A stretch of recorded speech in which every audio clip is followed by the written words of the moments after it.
good morning. It's actually Tuesday Midweek. morning. But Midweek.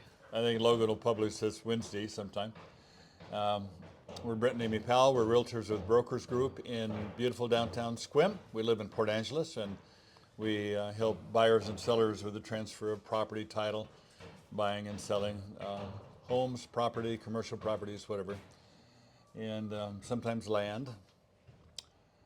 Yes. Yeah, cheers. I just handed it off to you. I couldn't tell. Yeah. Anyway, we thought today we would talk about, from a buyer's perspective, what turns off a buyer to benefit the seller. Yeah, so we have been on Saturdays, we do all of the homes that have closed in our area, and that is mainly for the benefit of the buyers, but we have a lot of sellers that watch that too. So the midweek one, which we're just starting, this is our second one, is going to be a little more focused toward the sellers. You know, if you are, and you may be a seller buyer, usually that's the case, selling one place, buying another. So if you are looking to buy something here in Port Angeles or Sequim or the surrounding areas, and you have to sell your place, then this applies to you as well. Yeah.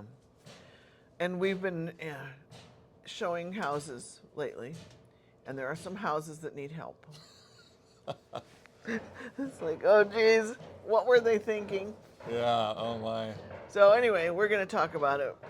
All right, everybody, what's the number one turnoff? You're a buyer. You're walking into a house. You make a decision in 15 seconds of walking in. Yeah, the pictures look great, you know, well, look acceptable to you. From a And distance. you walk in the door, what's the number one turnoff? Drum roll, please. In our opinion, it is Smell. smell. And oh my. I mean, you can go through the gamut of smells. It can be chemical, it can be biological, you know, pet smells. Yeah. It can be mold, yeah. you know, if it's too damp. And then there's smoke. Smoking. So we're just. We've got one right that we were just in. Yeah. So I used to be a professional painter. I did that for about 20 years. So we're going to talk about the remedy to these Well, issues? yeah. Okay, So we'll that's talk good. about a problem and then the remedy. Okay. So when it comes to smoke damage, whether it be cigarette, you know, years and years of cigarette smoke, or a fire, smoke damage from a fire, there's really only one way for sure, to make the smell go away. And so I did this. I was a painter for a service master out of Tacoma, and this was, you know, what, 40 years ago, long time. We're old. And so anytime they would go in after a fire, a lot of times it was mostly smoke damage. You know, the stove backed up and smoke filled the place. And my job was to get rid of the smell.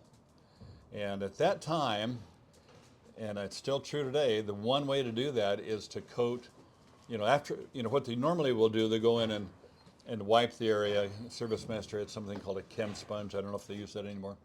But they remove as much of the resin from the surface as you can. And then you have to seal it with white pigmented shellac. That's alcohol based. And it's the product, I think, is a Zinsser product. At that time was called BIN. Never quite knew what the initials were. But once it's sealed with white pigmented shellac, you can't smell it anymore. Then you paint over the top of that. Yeah. And we have done this in upstairs in our house, had smokers. It was a rental, and we rented out as a vacation rental, and you would never know. Yeah, And plus, works. it had male cats that sprayed Nails all it, over. works every time. Okay, now here's what's happened. Nobody wants to spray shellac because it's alcohol based. You've got to have a really good respirator, maybe outside air. It's complicated and it's expensive. So most people say, oh, you don't need that. You can use Kills. And oil based, we had one company we talked to recently because we have this house. We'll tell you about it in a minute. It just has to be an oil based primer. Not true. They just told me that 10 minutes ago. Yeah, it is not true. So tell them about this house that we're currently writing an offer on. The person who lived there for a while, and she smoked, and she passed away because of it, and the place just reeks. But it's the perfect floor plan and design for our clients. So there is a problem. Yeah. So I'm trying to research for them who could get rid of it, and nobody Nobody they knows. went with the oil-based paint.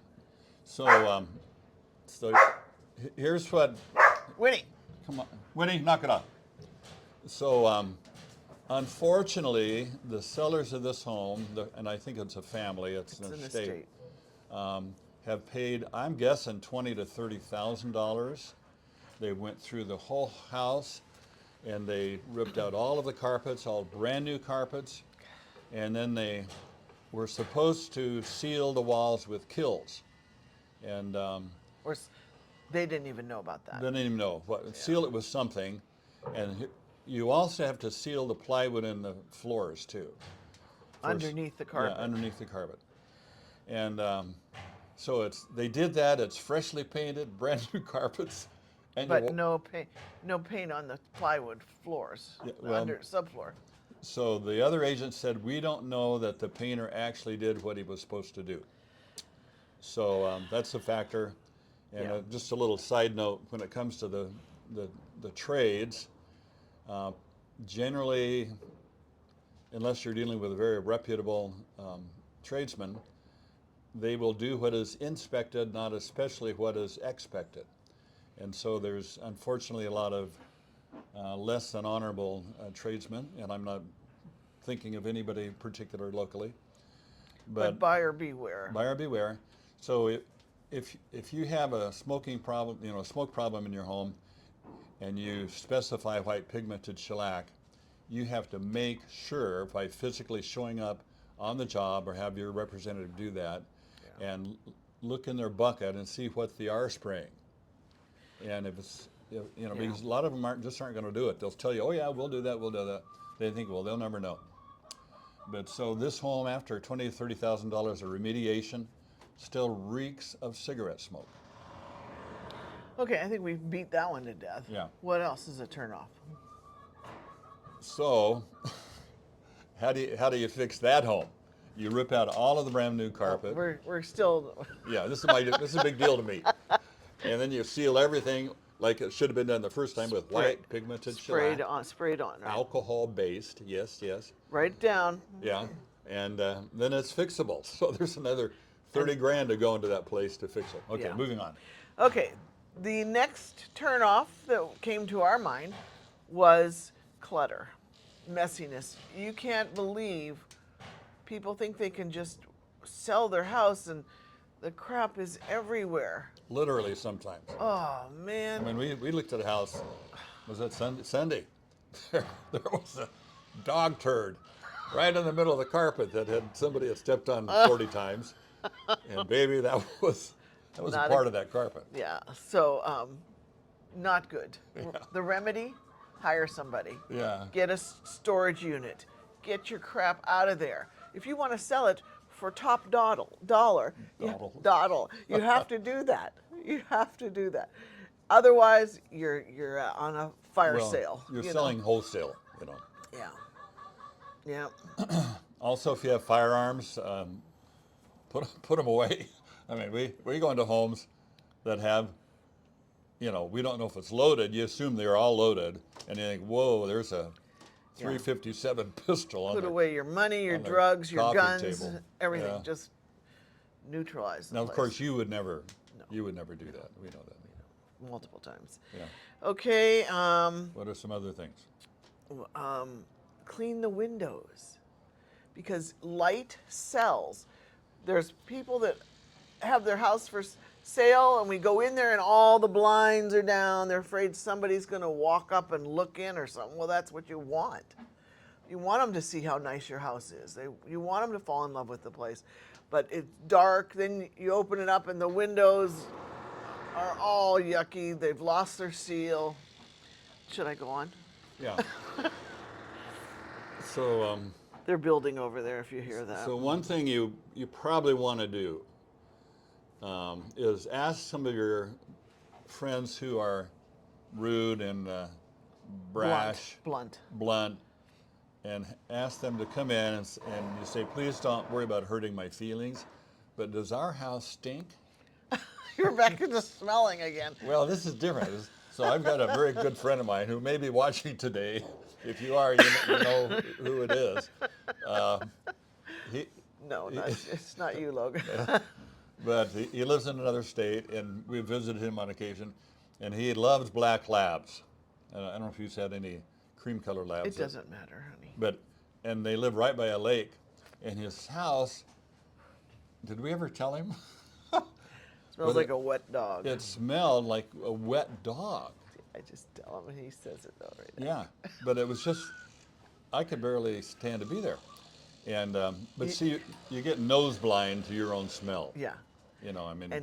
And there are times when I leave a place and I smell it all day long. Somehow it gets ingrained in my nose, and it just drives me nuts all day. Yeah, it's that smell thing that really gets us. And don't use Febreze to cover it. Yeah, so we go into. We're on to that one. This is probably half the homes we get into. It's way too much Glade air Plug freshener. in. So you have 15 seconds for them to want to buy your place. Yeah. If you screw up that 15 seconds, kiss it goodbye. So. Yeah, because there really is only one thing a seller can do to influence a buyer to purchase their house, and that is the first impression. You've got 15 seconds to nail it. Yeah. So. It doesn't hurt to have like a cookie smell. You know, you just bake cookies and you left whatever. You only bake one cookie. Who cares? It's just the smell of that is very homey and nice. So we understand, and here's a dynamic that unfortunately is often the case. Some people are selling under duress. In other words, it's they have to sell, and they don't have any money. You know, there's a TV program where the two sisters go in and they upfront the money to get the house sellable, and you might have seen that before. So that is the reality, and if that's your case, apologize for our comments, but you can still do some things. You know, buy some Windex, wash your windows. Yeah, or have them replaced. Yeah, if you can. It's not that expensive to replace windows, but anyway, I think that wraps it up. Beat that to death. We've just bombarded you with our irritations. Yeah. So next week we'll probably talk about curb appeal. We haven't talked about that at all. Or manufactured homes. And manufactured homes. Yeah. Kind of it's all tied together. Well, anyway, hope you were able to watch. See you Saturday. Put up with us. Have a great week, and see you Bye. Saturday.